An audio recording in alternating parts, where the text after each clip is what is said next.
I'm Kathy, the Forager Chef with Grow Alabama and the Market Cafe at Pepper Place. Today I'm going to show you how to do a couple of things with your box menu. We're going to start out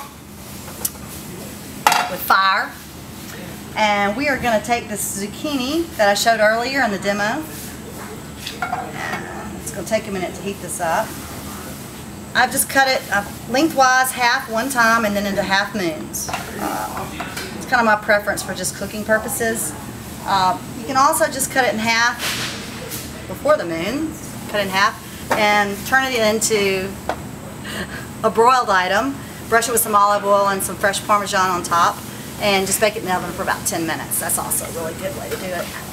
Do it when you're doing your potatoes. So this will take a couple of minutes to heat up.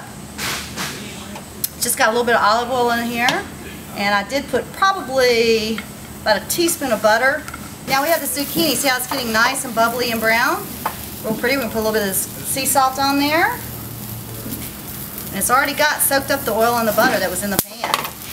You're going to pop in just a little bit there. These are good to go. We're going to plate this up over here just a little bit. We're going to leave a little room for some more goodies in a minute. And now we're going to add some cremini mushrooms. So we'll put a little bit more olive oil, excuse me. Good, thank you. Got another tablespoon of olive oil. Once again, that's an organic olive oil. You can order it on the online store. And now we've got a nice hot skillet. And we're going to saute these. Cremini mushrooms are actually date way back. The Egyptians considered them, the creminis, or all mushrooms as a matter of fact, but specifically the button mushrooms, such a delicacy that only pharaohs could eat them. They were set aside and safely. I'm not sure about putting them in the tombs, but they did have them just for the pharaohs. You'd be surprised to know that also mushrooms, even though they're a fungi, are extremely high in antioxidants and very good for actual blood flow. Just finished cooking these cremini mushrooms. As you can see, they have a lot of juice, so I'm letting them kind of drain. Pull them back a little bit. And I'm starting with the spinach, and this is another ingredient we're going to use for our omelet. Generally, if you go ahead and put it in the skillet, let it kind of even out a little bit. You can add a little tablespoon of water, but it's really not necessary because you want to keep the nutrients in there. And believe it or not, cooking spinach for about 4 minutes, not just beating it to death, just letting it cook enough to saute a little bit. We finished sauteing our spinach here. You can see it's a bright green. That took about a minute at best. So we've got our spinach sauteed, our cremini mushrooms. And we're going to heat up our skillet.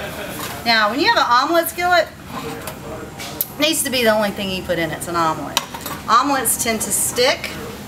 We're going to pray this one done. I'm going to pray I don't throw this one in my videographer's face or on my shoes, because I kind of like my shoes. So we're going to heat that up just a bit.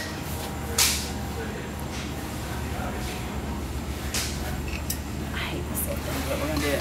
Alright, I've got 3 of these farm fresh eggs in here with about 1 tablespoon of water. Don't use cream. Cream will actually make your omelet stick. Surely, I know we all grew up eating milk or cream in our scrambled eggs, but this is a French omelet, and the way to do a French omelet is with water. It makes it nice and light and fluffy.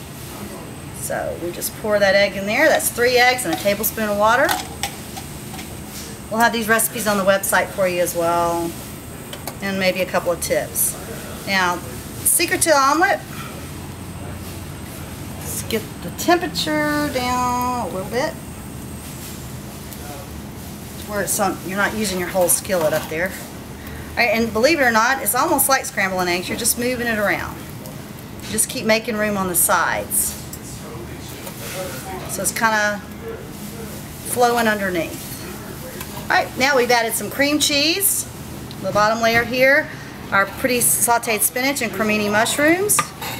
And I'm just going to fold this omelet over. It's huge. Don't worry how they look. Believe me, they taste fantastic. Slide this baby out. Let some of the goodies spill out because that just adds to the nice decor of your plate. There we go. That's pretty enough. And then for some fun's sake, put some fresh grated Parma on top. And so people know what's in their omelet, it's always a good idea to put a little garnish on top with what's in there.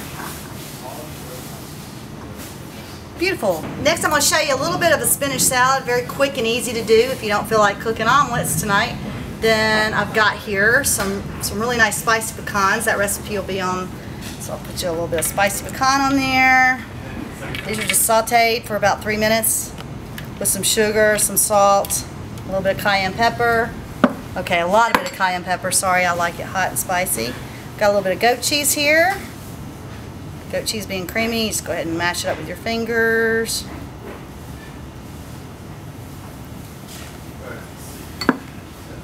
Then I've got some pureed cranberry. All I did was take the cran raisins, rehydrated them, some hot water for about 5 minutes, and then pureed them up. And personally, I just like to put a little bit of balsamic on there. Just brings out the flavor. It's kind of sweet, so it brings out the flavor of the goat cheese and the cranberries. And if you like, we can add a little bit of our sauteed mushrooms because they act as a protein. And you've got yourself another meal. That'd be great to take to lunch, to work. It smells good and all your coworkers would be envious. So there you have it. You have some usages and there'll be more online. Thank you for joining me again at Grow Alabama. Come see me at the Market Cafe at Pepper Place. And we'll see you next week with new menu items and some new recipes.